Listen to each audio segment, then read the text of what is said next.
Hello guys, कैसे हैं आप। स्वागत है आपका अपने YouTube channel CG top education पर। नमस्कार साथियों, मैं हूं विमल सर। आज मैं आपको इस वीडियो के माध्यम से बताने वाला हूं अगला सीटेट कब होगा। जी हां, सही सुन रहे हैं। आपने सीटेट का पेपर अभी अभी दिया है और आप सोच रहे होंगे कि अरे ये क्या, इतनी जल्दी फिर से सीटेट आएगी। तो जी हां साथियों, अब आपकी फिर से सीटेट आने वाली है।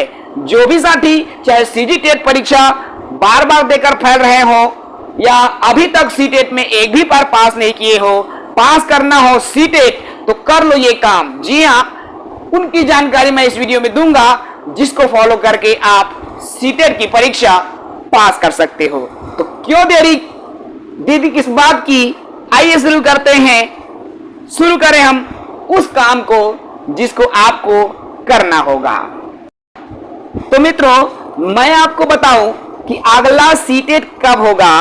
तो देखिए, अभी सीटेट जो हुआ है उसका रिजल्ट इसी माह अर्थात लास्ट वीक में आएगा, ये तो आपने जान लिया है।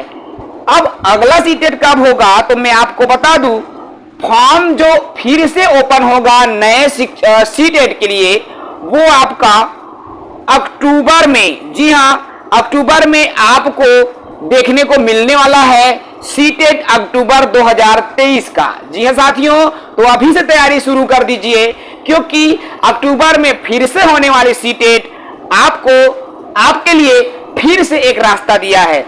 अक्टूबर में जब फॉर्म भराएगा, फॉर्म डेट ओपन होगा, उसका एग्जाम क्या होगा तो आपका दिसंबर में इसका जो एग्जाम है वो लिया जाएगा। सीबीएसई द्वारा दिसंबर में इसका एग्जाम होगा और अक्टूबर में इसका आवेदन शुरू होगा, दिसंबर में एग्जाम होगा। और रिजल्ट की बात करूं तो जनवरी में आपका रिजल्ट भी अनाउंस कर दिया जाएगा। अर्थात अक्टूबर, नवंबर, दिसंबर, जनवरी, दैट मीन्स 4 माह में आपका एग्जाम भी हो जाएगा और सीबीएसई द्वारा रिजल्ट भी जारी कर दिया जाएगा। अब आपके मन में सवाल आता है कि आपको कैसे सीटेट पास करना होगा, क्योंकि सीटेट की परीक्षा में आप बार बार फेल हो रहे हो। तो आइए हम उस अचूक ट्रिक को भी हम बताने वाले हैं, उस अचूक गुट्टी को बताने वाले हैं जो आपको दिलाएगा सफलता। तो जैसा कि साथियों आपको पता है, जब आप सीटेट की परीक्षा देते हो, सीटेट प्राइमरी अर्थात जिसको हम पेपर 1 की परीक्षा बोलते हैं, पेपर 1 की जब आप पेपर देते हो तो आप लेते हो बाल विकास में आपका 30 नंबर के प्रश्न आता है, ईवीएस में आपके 30 नंबर के प्रश्न आता है, मैथ्स में आपके 30 नंबर के प्रश्न आते हैं और ये तीनों आपको तो देना ही होगा। दैट मीन्स 90 नंबर तो आप सभी के लिए कंपलसरी है।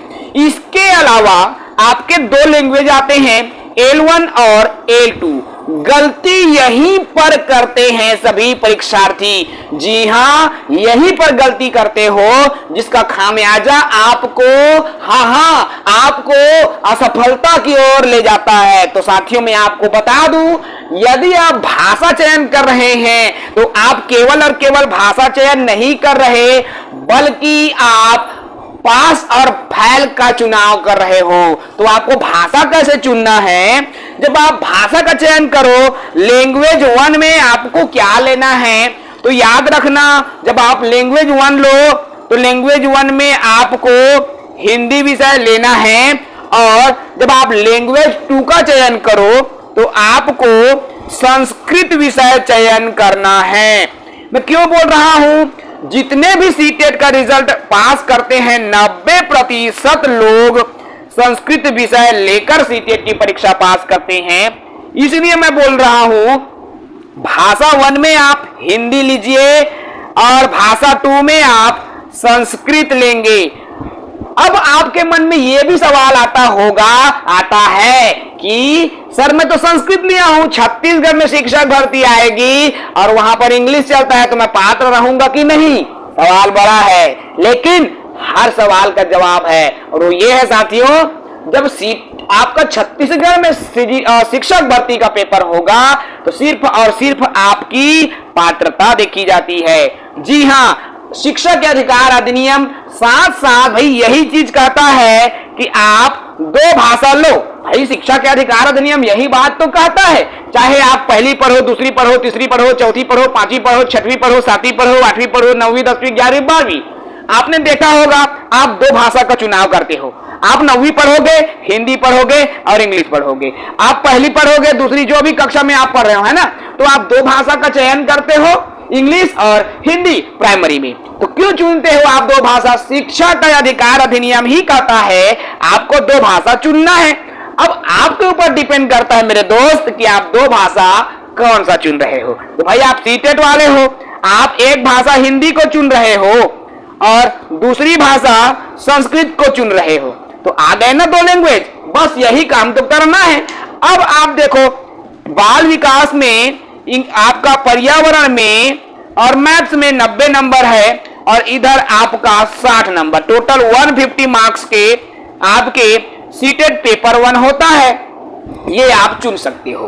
अब आप इसको पास कैसे करोगे? तो भाई सबका पकड़ बाल विकास में है। आपने बाल विकास को वैसे बार बार पढ़ ही लिया है और अच्छे से पढ़ना है तो आप लुसेंट का बुक उठा ही लियो भाइयों, बहनों, मित्रों। तो लुसेंट का बुक उठा लेना, यहां से आपको पूरी तैयारी हो जाएगी।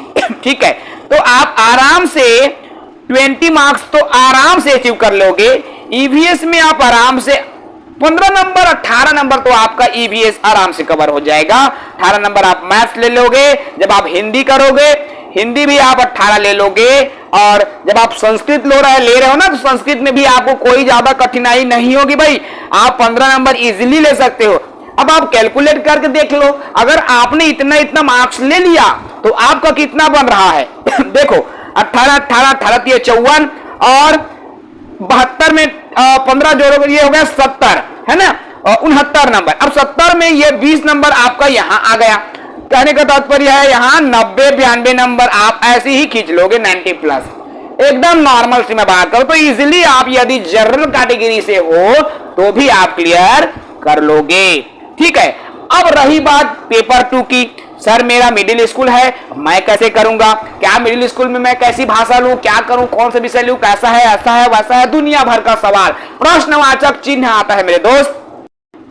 तो हर प्रश्नवाचक का जवाब विमल सर है ना, तो फिर किस बात की टेंशन लेने की जरूरत ना को है मेरे दोस्त। तो देखो आपको सीटेड पेपर 2 में करना क्या है, वही सिस्टम, वही तरीके, वही नियम फॉलो करना है। क्या नियम? भाई बाल विकास आप 30 नंबर तो लोगे ही, है ना, बाल विकास आप करोगे ही। ठीक है, लैंग्वेज में मैंने वही चीजें कही आपको, पहली लैंग्वेज में आप हिंदी ले लेना और सेकंड लैंग्वेज में आप संस्कृत ले लेगा। देखो यहां से आपने दो लैंग्वेज वही चुनना है जो आप प्राइमरी में लैंग्वेज का चयन करते हो। प्राइमरी में यदि आप हिंदी संस्कृत लिए हो तो मिडिल में भी आप पेपर 2 में भी आप हिंदी और संस्कृत का ही चुनाव करना। तो फिर बात क्या है, टेंशन क्या है भैया? आराम से आप यहां आपने पेपर 1 में जब आप लैंग्वेज 1 में 18 नंबर लिया हुआ था, पेपर 2 में आपने लैंग्वेज 2 में आपने 15 लिया हुआ था। अब आपकी बाल विकास आती तो वही बाल विकास 20 मार्क्स में आप यहां से भी कर लोगे।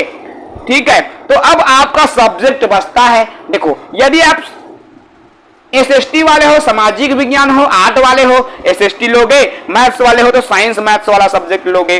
ठीक है, आपका 60 मार्क्स का आएगा। अब अच्छे से यहां आपको थोड़ा सा आपके सब्जेक्ट में आपको मेहनत करना होगा। तो आप यदि मिनिमम की मैं बात करता हूं, यहां पर मैक्सिमम की बात नहीं करता साथियों। यदि आपने मिनिमम देखो भाई 60 नंबर का है ना, आपने यदि 35 से 40 नंबर भी यदि मिनिमम आप खींच लेते हो तो आप स्वयं देखिए 40 20 60 और 15 दूनी 30 90 हो गया और 93 नंबर तो आपका ऐसे ही बन गया। यदि आप इसमें 40 मार्क्स लाते हो, किसमें? आपके 60 मार्क्स में। यहीं पर यदि आपको लगता है आप इतना नहीं ला सकते, आप 35 36 37 भी ला सकते हो भाई, 90 आपका आराम से आ जाएगा। तो इस तरह की रणनीति आपको सीटेट में बनानी है, अगली सीटेट में बनानी है और बिल्कुल आपका सीटेट क्लियर होगा। जी हां साथियों, हमारे साथ बिल्कुल आप स्टेप बाय स्टेप फॉलो करते रहें। हर वो बिंदु पर आप चलिए जो सिटी जॉब एजुकेशन आपको बोलता है और यकीनन आपका सीटेट क्लियर होगा और अगली शिक्षक भर्ती आपके हाथ में होगी। बस यही कहूंगा, यही शुभकामना दूंगा। कि जो मैंने आज की सेशन में बताया है, आज के वीडियो में बताया है, हर वो बिंदु को आप फॉलो कीजिए और आपकी सीटेट क्लियर हो जाएगा। तो इसी आशा के साथ विमल सर को इजाजत दीजिए। जय हिंद, वंदे मातरम।